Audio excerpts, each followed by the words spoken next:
itu kita rangkum dalam beberapa poin. Di dalam bisnis, yang hal utama yang harus kita dasari adalah kenyamanannya. Ya, itu adalah salah satu faktor yang mendukung kesuksesan. Ketika kita nyaman di dalam suatu bisnis tersebut, itu kita akan mendapatkan kesuksesan penuh nantinya. Ya, tidak menipu orang, kemudian sistemnya kuat. Nah, di sini pertama pastinya bisnis ini tanpa beban sistem. Kalau dulu ada istilah sniper, ya, teman-teman bisa menjebolkan sebuah project network.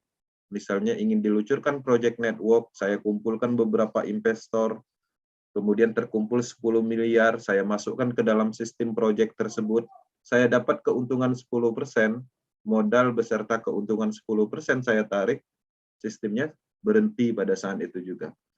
Nah, di sini itu tidak bisa dilakukan. Tidak bisa di sniper dalam kategori menembak sistem ini sendiri. Sistem ini cukup kuat secara ketahanan sistemnya, dan ini menarik. Kemudian selain dari itu juga di sini tidak ada beban moral apapun, kita hanya mengkampanyekan bisnis ini, memberi informasi, dan tidak ada janji-janji profit yang tidak pasti. Kalau dulu teman-teman ikut bisnis, misalnya produk investasi, ya 10 juta, kemudian berhasil merekrut si A, B, teman sekolah dan tetangga kita misalnya, mereka ikut bergabung yang 10 juta kan kita dapat bonusnya 10% dari penjualan produk investasi itu. 90%-nya kemana? Dia akan masuk ke sentral yang punya project. Bulan pertama, bulan kedua biasanya lancar, tapi beberapa saat itu akan berhenti dan merugi. Sehingga muncullah rasa bersalah seperti itu. Permusuhan yang tadinya dekat. Nah, di sini di proses itu tidak seperti itu.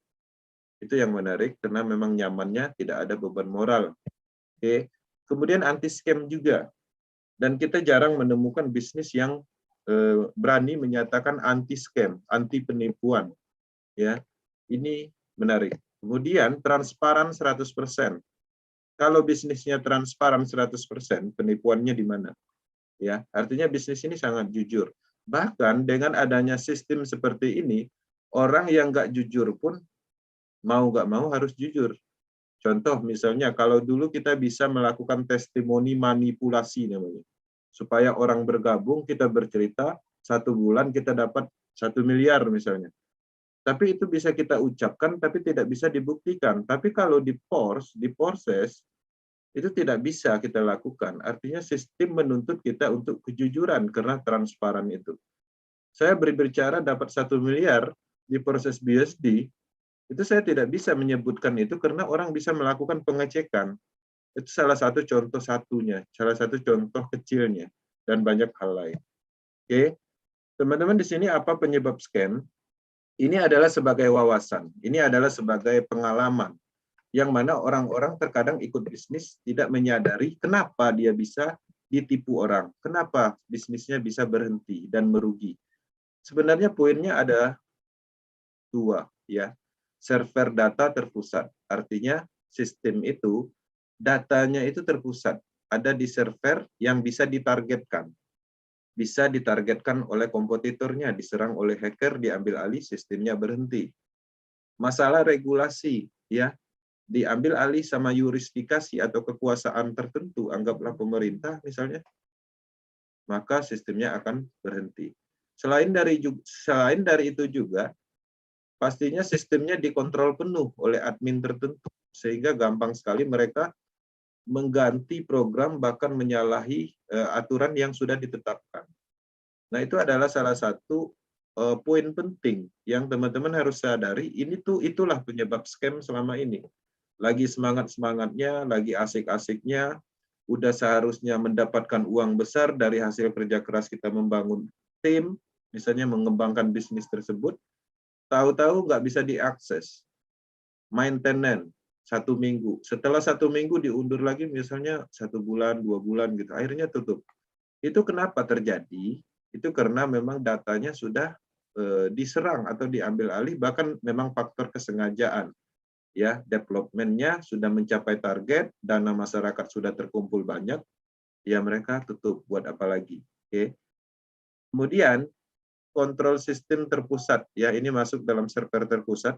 Ya, sistemnya itu misalnya kita dapat bonus banyak nih di akun berupa angka-angka. Anggaplah misalnya $100.000. Tapi dalam tulisan. Dan itu kita lakukan withdraw atau pencairan. Klik menu withdraw. Nanti pada saat kita klik, itu ada admin yang meng-approve. Ya, ada kontrol di dalam sistemnya. Walaupun kita klik withdraw-nya berulang kali, kalau adminnya nggak mau bayar, nggak mau mencairkan bonus itu, uangnya nggak masuk ke rekening. Ya, seperti itu polanya. Artinya ada kontrol sistem terpusatnya. Itu biasanya terjadi tidak ada pembayaran seperti itu. Itu adalah salah satu contoh kontrolnya itu terpusat. Nah, dana terpusat itu hal yang paling besar yang menyebabkan scam selama ini.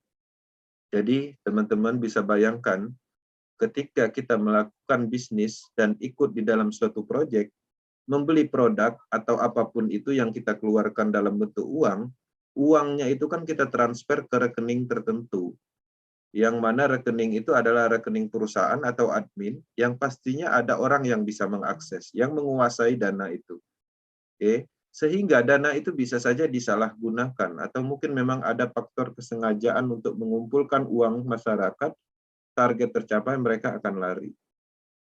Bayangkan, jangankan sekelas bisnis pemasaran, ketika ada faktor dana terpusat, asuransi, perbankan yang jelas legalitasnya, gedungnya tinggi-tinggi, ya, dia membuka seminar apapun, itu akan scam juga karena faktor ini. Nah, di dalam pengembangan project proses, itu ciri-ciri ini itu sama sekali tidak ditemukan. Ya, proses dan pors tidak ada pengumpulan dana. Proses dan pors sistemnya terdesentralisasi penuh. Dan tidak ada kontrol apapun, bahkan kreatornya, developnya sendiri tidak mempunyai hak untuk akses ketika sudah masuk ke dalam smart contract. Nah, jadi penyebab scam yang selama ini tidak ditemukan di bisnis ini. Itulah alasannya kenapa seluruh orang di dunia ini menyatakan bahwa proses ini bukan penipuan, bisnis ini bukan penipuan. Scam itu kan artinya kan penipuan. Jadi ini adalah bisnis sah, yaitu adalah pemasaran matrik sistem. Oke,